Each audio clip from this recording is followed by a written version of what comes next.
Hi guys, welcome to my channel. आज हम पढ़ेंगे क्लास 4 की साइंस चैप्टर नंबर 2 इकोसिस्टम। तो चलिए आइए सबसे पहले रीडिंग शुरू करते हैं। If we look around we see a variety of living and non living things. अगर हम अपने इर्द गिर्द देखें तो हमें बहुत सारी जानदार और बेजान चीज़ें नज़र आती हैं। All the living and non living things around us are called our environment.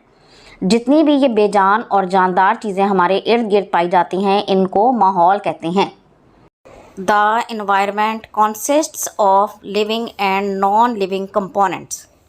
ये तमाम माहौल जो है जानदार और बेजान चीज़ों के अज्जा से मिलकर बनता है। Both these components interact with each other. ये दोनों अज्जा एक दूसरे को मुतासिर करते हैं। Every living thing lives in a particular environment. हर जानदार चीज़ एक ख़ास किस्म के माहौल में रहती है। Fish live in water. मछली पानी में रहती है। Tigers live in forests. चीते जंगलों में रहते हैं। Whereas human being live in villages and cities. जबकि इंसान शहरों और गाँव में रहता है। The birds make nests on the trees. परिंदे दरख्तों पर घोंसले बनाते हैं। And the ant live underground in colonies. जबकि चूंटियाँ ज़मीन के नीचे कॉलोनियाँ बनाकर रहती हैं। Do you know other animals that live in a particular environment. क्या आप किसी और जानवर के बारे में जानते हैं जो एक ख़ास एनवायरनमेंट में रहता हो? तो जैसे पोलर बियर, वो बर्फ़ानी रीछ बर्फ़ के इलाकों में रहता है। अब आपके लिए एक एक्टिविटी है, match the animals with their places of living. ये जानवरों की तस्वीरें दी गई हैं और साथ में उनकी एनवायरनमेंट दी गई है, कहाँ वो रहते हैं, तो आप उसको उसके साथ मैच करें। Fish lives in water. Ant lives in underground colonies. Parrot lives in a nest. Ecosystem, the living and non living components of any environment. किसी भी माहौल के जानदार और बेजान अज्जा मेक द इकोसिस्टम, मिलकर इकोसिस्टम बनाते हैं। Various types of ecosystems are found on our earth. हमारी ज़मीन पर मुख्तलिफ़ किस्म के इकोसिस्टम्स पाए जाते हैं। फॉर एग्ज़ाम्पल, मिसाल के तौर पर फॉरेस्ट जंगलात, ग्रासलैंड्स कहेंगे चरागाहें, ओशियंस समंदर, रिवर्स दरिया, पॉन्ड्स तालाब, स्नोई एरियाज़ बर्फ़ानी इलाके, एंड डेजर्ट्स और सहरा। फॉर योर इंफॉर्मेशन, अब आपकी इंफॉर्मेशन के लिए बताया गया है, the largest desert of the world is Sahara which is located in the continent Africa. के दुनिया का सबसे बड़ा सहरा जो है वो सहारा है और वो बरे आज़म अफ्रीका में पाया जाता है। द डेजर्ट लोकेटेड इन मियाँ वाली एंड बखर इन पाकिस्तान इज़ कॉल्ड थल। पाकिस्तान में मियाँ वाली और भक्कर के दरमियान में जो सहरा पाया जाता है उसे थल कहते हैं। And the desert located in the southern parts of Punjab is called Cholistan. और जनूबी पंजाब में जो सहरा पाया जाता है उसे चोलिस्तान कहते हैं। The desert located in Sindh is called Thar. और सिंध में जो सहरा पाया जाता है उसे थर कहते हैं। यानी पाकिस्तान में 3 सहरा हैं, चोलिस्तान, थल एंड थर। अब आपसे एक सवाल पूछा गया है, in the desert the days are extremely hot and the nights are extremely cold. कि सहरा में दिन बहुत गर्म और रातें बहुत ठंडी होती हैं। वाई? आंसर है, at day time sand absorbs heat from the sun.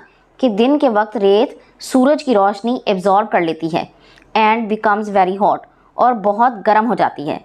Since sand is very hot so it gives a large amount of heat.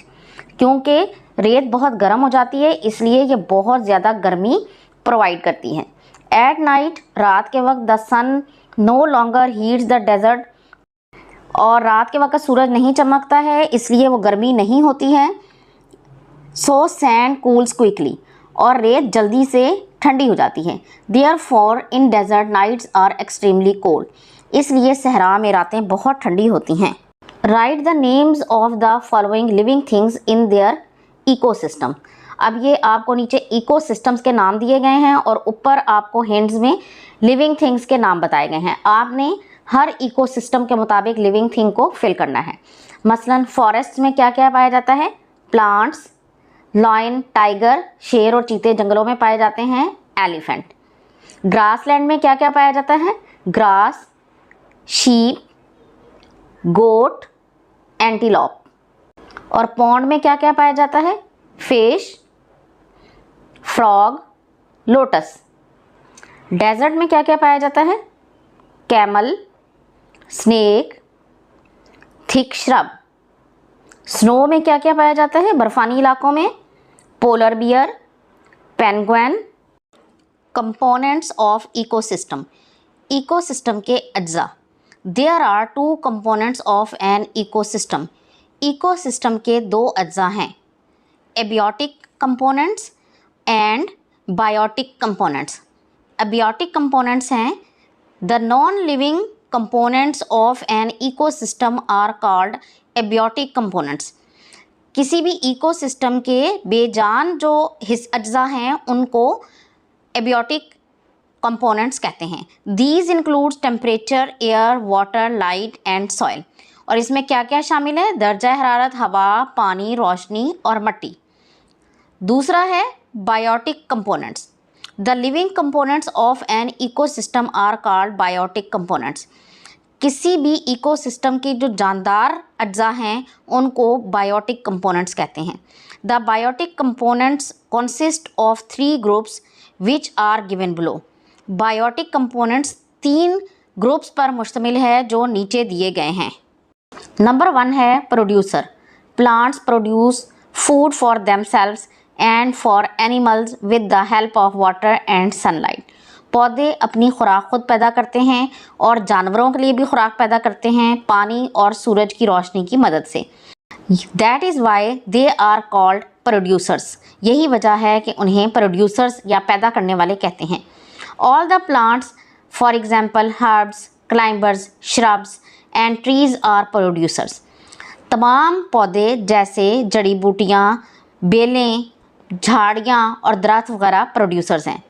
Aquatic plants for example lotus and algae are also producers. यानी पानी में पाए जाने वाले पौधे जो हैं जैसे अल्जाई और कमल, ये भी प्रोड्यूसर्स हैं। These are a major source of food for the aquatic animals. ये दोनों चीज़ें पानी में पाए जाने वाले जानवरों की सबसे अहम खुराक हैं। नंबर 2 है कंज्यूमर, यानी जो चीज़ें खाते हैं। The living things which obtain food from other living things are called consumers. वो जानदार चीज़ें जो दूसरी जानदार चीज़ों को खाती हैं या खुराक हासिल करने के लिए दूसरों के मोहताज हैं उनको कंज्यूमर्स कहते हैं। They can not make their own food, वो अपनी खुराक खुद नहीं बना सकती। दे डिपेंड ऑन प्लांट्स और plant eating animals for their food. वो पौधों पर या पौधे खाने वाले जानवरों पर अपनी खुराक के लिए इन्हिसार करते हैं। All animals and humans are consumers. तमाम जानवर और इंसान कंज्यूमर्स हैं। नंबर 3 है decomposers. The living things which break down the dead bodies of plants and animals into simple particles and obtain their food from these are called decomposers. वो तमाम जानदार चीज़ें जो मुर्दा जानवरों, पौधों या इंसानों को के पार्टिकल्स को तोड़ तोड़कर छोटे हिस्सों में तकसीम करती हैं और उनसे खुराक हासिल करती हैं, उनको डीकम्पोजर्स कहते हैं। Some bacterias and many fungi are the main decomposers. कुछ बैक्टीरिया और बहुत सारी फंजाई डीकम्पोजर्स हैं। अब आपके लिए एक इंटरेस्टिंग इन्फॉर्मेशन है। Corals are a part of beautiful ecosystem under the sea. समंदर के इकोसिस्टम में कोरल्स एक बहुत खूबसूरत हिस्सा हैं। Corals usually live in the form of a colony which is called coral reef. Coral ज़्यादातर एक कॉलोनी की शक्ल में रहते हैं जिसे कोरल रीफ कहा जाता है। They are also called rain forest of the ocean. उन्हें समंदर का रेन फॉरेस्ट भी कहा जाता है। They look like stones but actually are animals. वो पत्थरों की तरह नज़र आते हैं लेकिन हकीकत में वो जानवर हैं। अब आपके लिए एक एक्टिविटी दी गई है। Observe the picture and answer the questions given below. तस्वीर को गौर से देखें और दर्ज झेल सवालात के जवाबात लिखें। Name some abiotic and biotic components in the environment. दिखाए गए माहौल में चंद एबियोटिक एंड बायोटिक अज्जा के नाम लिखें। In the picture, biotic and abiotic components are as follows. Biotic components हैं producers, water lilies and algae. Consumers, fish, frog, insects. और decomposers हैं bacteria and fungi. और abiotic components हैं air, water, light, soil. Question number 2 है In your opinion, how do the abiotic and biotic components interact with each other? तो answer है all biotic and abiotic components interacts with each other. The biotic components follow a food chain.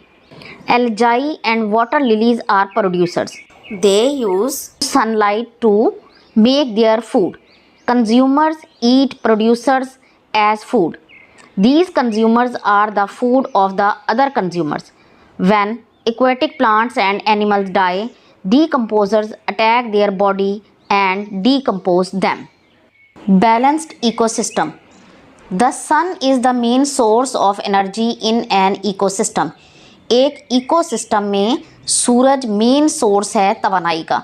The plants make food with the help of sunlight, carbon dioxide and water. पौधे अपनी खुराक बनाते हैं सूरज की रोशनी, carbon dioxide और पानी की मदद से. They also produce oxygen in this process. इस अमल के दौरान वो ऑक्सीजन को खारिज करते हैं. This oxygen is used by animals for respiration. ये ऑक्सीजन जानवर सांस लेने के लिए इस्तेमाल करते हैं. During respiration animal produce carbon dioxide which is used by plant to make food. इस सांस लेने के अमल के दौरान जानवर कार्बन डाइऑक्साइड खारिज करते हैं जो पौधे इस्तेमाल कर लेते हैं अपनी खुराक बनाने के लिए.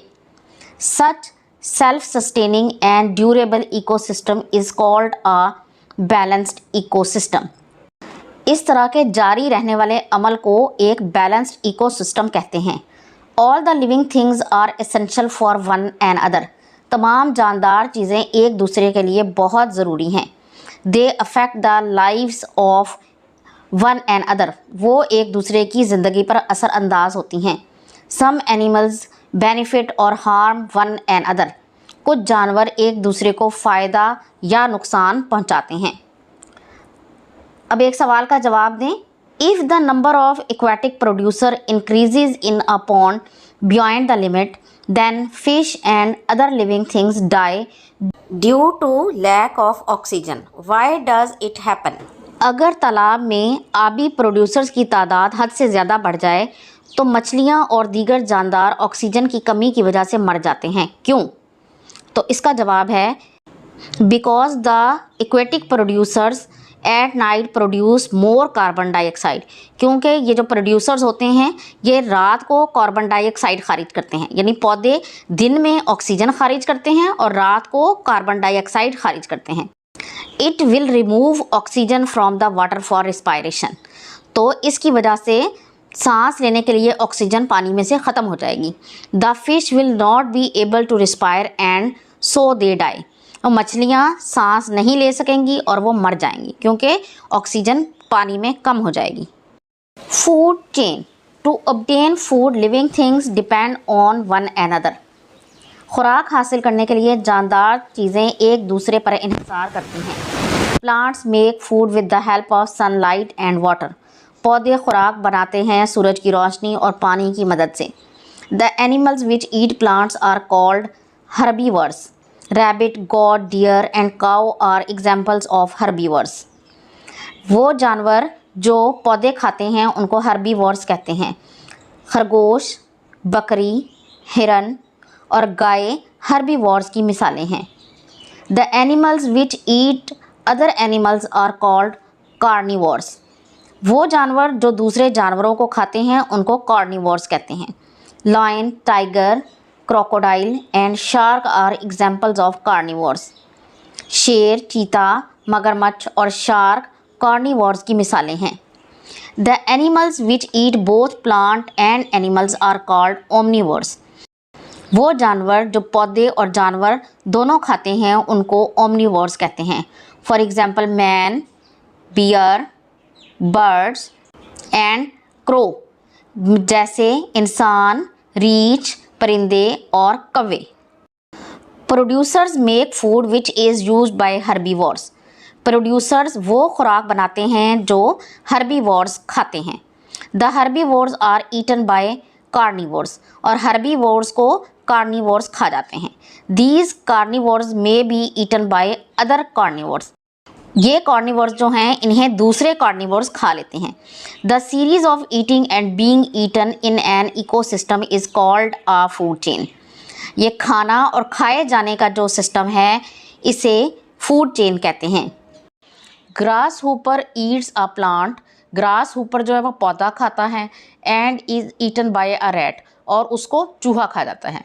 The rat becomes a prey of an owl, और चूहे को एक आउल खा जाता है। This is an example of a food chain.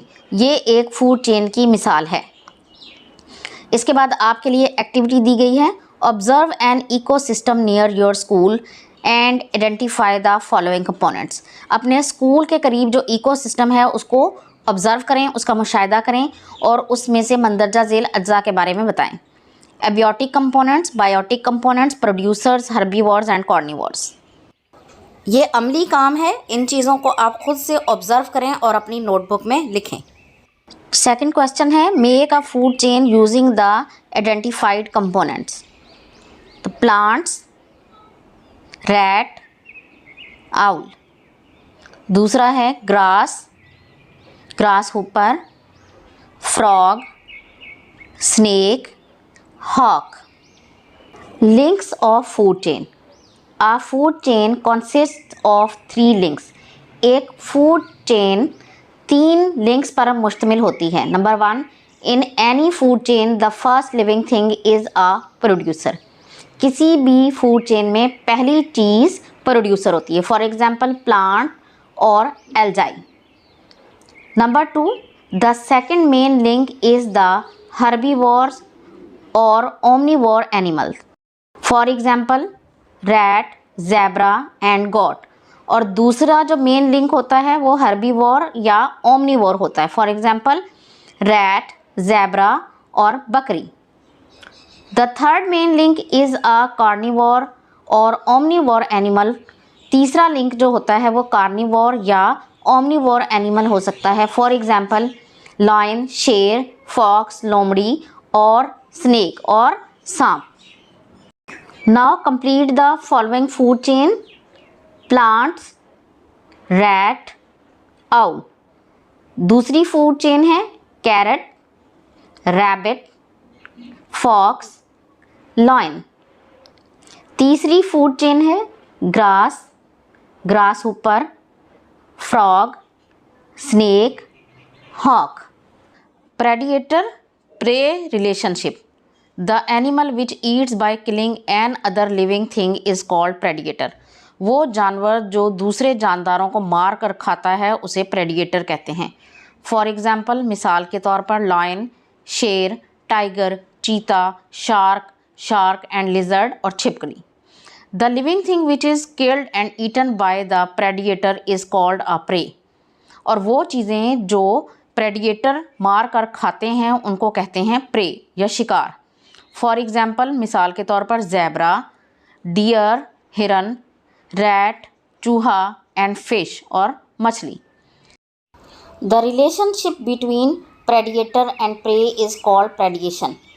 शिकार और शिकारी के दरमियान जो रिश्ता होता है उसे प्रेडिएशन कहते हैं। फॉर एग्जाम्पल मिसाल के तौर पर a deer is killed and eaten by a lion. एक हिरन को शेर मारता है और उसको खा जाता है। हेयर यहाँ the lion is a predator, शेर प्रेडिएटर है and deer is its prey, और हिरन उसका शिकार है। सिमिलरली इसी तरह गॉट इज़ अ प्रेडिएटर, बकरी एक प्रेडिएटर है and grass is its prey, और घास इसका शिकार है। कंपटीशन अमंग ऑर्गेनिजम्स यानी जानदार चीज़ों के दरमियान मुकाबला। All the organisms living in an ecosystem depend on the resources which are available in that area. तमाम जानदार चीज़ें किसी भी इकोसिस्टम के अंदर जो ज़राए मौजूद होते हैं उन पर इन्हिसार करती हैं। Every area can provide food and place to a limited number of living things.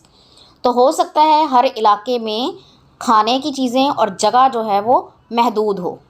Due to limited resources in an ecosystem, किसी भी इकोसिस्टम में महदूद वसाइल की वजह से the living things compete with each other for food and place.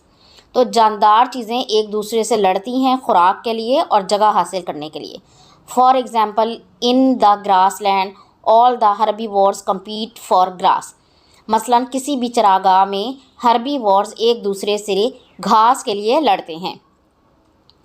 अब a point to be noted, the animals which live in a grassland must be very alert and fast runner to survive in that environment। कि वो जानवर जो चरागाह में रहते हैं उन्हें घास हासिल करने के लिए उनके लिए ज़रूरी है कि वो बहुत अलर्ट हों और बहुत तेज़ भाग सकते हों। वाई, क्यों, ऐसा क्यों है? आंसर है, in small grasslands there are very few trees to hide for animals from predators like lion and tiger.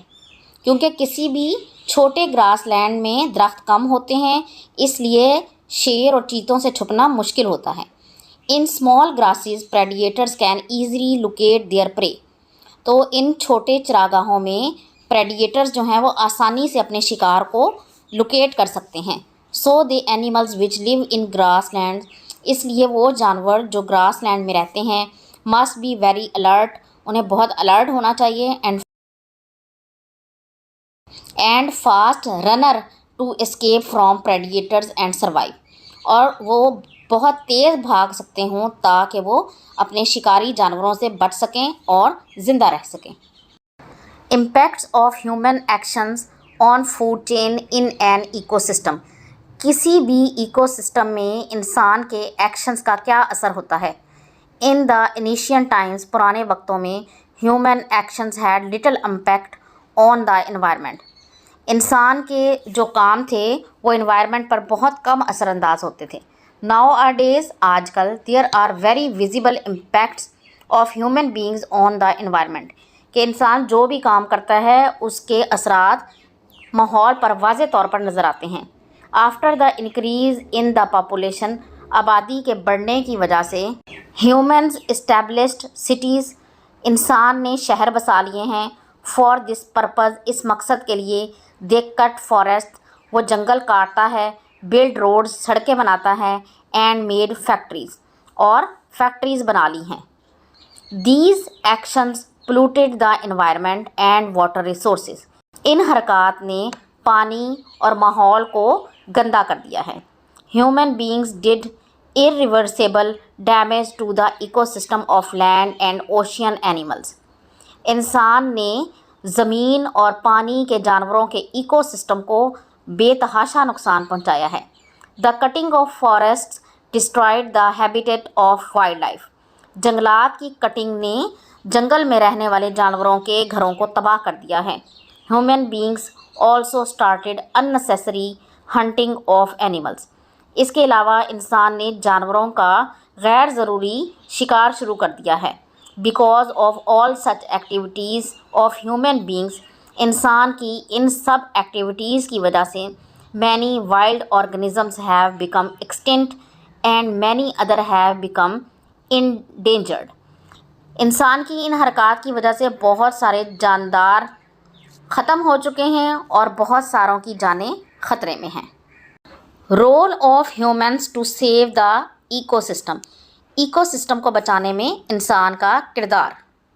Humans have done irreversible damage to the environment, इंसान ने माहौल को नाकाबिले तलाफ़ी नुकसान पहुंचाया है। But they are trying to save the ecosystem as well, लेकिन साथ ही साथ वो इकोसिस्टम को बचाने की कोशिशें भी कर रहा है।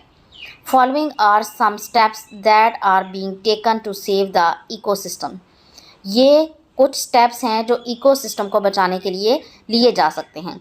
Number 1, wild life parks have been made to save the habitats of various species, बहुत सारे जानवरों के घरों को बचाने के लिए पार्क बनाए गए हैं। Tree plantation is being done and artificial forests are being created to provide natural habitat of living things. जानदार चीज़ों को कुदरती माहौल फ्राहम करने के लिए दरख्त लगाए जा रहे हैं और मसनूई जंगलात उगाए जा रहे हैं। Number 3, awareness is being created to save the environment and habitats of living things. माहौल को और जानदार चीज़ों के घरों को बचाने के लिए अवेयरनेस दी जा रही है। कैसे दी जा रही है? वर्ल्ड अर्थ डे मनाया जाता है। This day is celebrated around the world on 22 April to demonstrate environmental protection. ये दिन 22 अप्रैल को मनाया जाता है और इसमें बताया जाता है कि माहौल को हम कैसे बचा सकते हैं। On this day in Pakistan lights are switched off from 8 to 9 at night. इस दिन पर पाकिस्तान में 8 से 9 बजे तक बिजली बंद रखी जाती है। दूसरा है प्लांटेशन डे, पौधे लगाने का दिन भी मनाते हैं। Plantation day can be observed every day. पौधे लगाने का दिन हर दिन मनाना चाहिए, but in schools across Pakistan it is celebrated in August as tree plantation week. लेकिन पाकिस्तान के स्कूलों में अगस्त में एक हफ़्ता बनाया जाता है ट्री प्लांटेशन वीक के नाम से। आइए अब देखते हैं कि इस सबक के अहम की पॉइंट्स क्या हैं। The abiotic and biotic components of any environment form the ecosystem. किसी भी माहौल के अबियोटिक और बायोटिक अज्जा मिलकर इकोसिस्टम बनाते हैं। Number 2, the two major components of ecosystem are abiotic and biotic components. किसी भी इकोसिस्टम के मेन अज्जा हैं अबियोटिक एंड बायोटिक अज्जा। Number 3, the living things which prepare their own food are called producers. वो जानदार चीज़ें जो अपनी खुराक खुद बनाती हैं उन्हें प्रोड्यूसर्स कहते हैं। The living things which get their food from plants and other animals are called consumers. और वो जानदार चीज़ें जो अपनी खुराक के लिए पौधों और दूसरे जानवरों पर इन्हिसार करती हैं उन्हें कंज्यूमर्स कहते हैं। Decomposers get their food by breaking down the dead bodies. और डीकम्पोजर जो होते हैं वो मुर्दा जानवरों को तोड़ कर अपनी खुराक हासिल करते हैं। Number 4, any activity that may affect any component of ecosystem may make it unbalanced.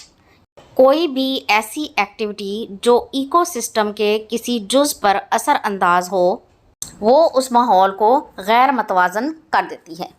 Number 5, the animals which eat plants are called herbivores. वो जानवर जो पौधों को खाते हैं उनको हर्बीवोर्स कहते हैं। 6, the animals which eat the other animals are called carnivores. वो जानवर जो दूसरे जानवरों को खाते हैं उनको कार्निवोर्स कहते हैं। Number 7, the animals which eat plants and other animals are called omnivores. और वो जानवर जो पौधों और जानवरों को खाते हैं उनको ओमनीवोर्स कहते हैं। Number 8, every food chain begins at a producer and ends at an animal consumer. कोई भी फूड चेन प्रोड्यूसर से शुरू होती है और कंज्यूमर पर ख़त्म होती है। Number 9, the animal that eats by killing other organisms is called a predator. वो जानवर जो दूसरे जानवर को मार कर खाता है उसे प्रेडिएटर या शिकारी कहते हैं। Number 10, an organism that is killed and eaten by a predator is called a prey. वो जानवर जो मार दिया जाता है और दूसरा जानवर उसको खा जाता है उसे प्रे कहते हैं या शिकार कहते हैं। 11, the relationship between prey and predator is called predation. Prey और प्रेडिएटर के दरमियान जो ताल्लुक़ होता है उसे प्रेडिएशन कहते हैं। An area can provide food and place to a limited number of organisms. कोई भी जगह एक महदूद तादाद में जानदारों को जगह और खुराक फराहम कर सकती है। Number 13, humans of the present day have great impact on the environment. आजकल के इंसान का माहौल पर बहुत ज़्यादा असर है। Number 14, humans have caused irreversible damage to the environment but they are also trying to save it. इंसान ने माहौल को नाकाबिल तलाफ़ी नुकसान पहुंचाया है लेकिन वो इसको बचाने की कोशिशें भी कर रहा है। Number 15 and last, ecosystem is being saved by creating wild life parks and tree plantation for the protection and conservance of habitat. Ecosystem को बचाने की कोशिशें की जा रही हैं। कैसे? वाइल्ड लाइफ पार्क्स बनाकर और ज़्यादा से ज़्यादा पौधे उगाकर, ताकि हम अपने माहौल को महफूज रख सकें। तो ये थी इस सबक की रीडिंग एंड ट्रांसलेशन। अब अगली वीडियो में हम इसकी एक्सरसाइज सॉल्व करेंगे। तो अगर आपको ये वीडियो पसंद आई है तो इसे लाइक और शेयर ज़रूर कर दें, और इस तरह की मज़ीद वीडियोज़ को देखने के लिए मेरा चैनल ज़रूर सब्सक्राइब कर लें। अगली वीडियो तक के लिए अल्लाह हाफिज़।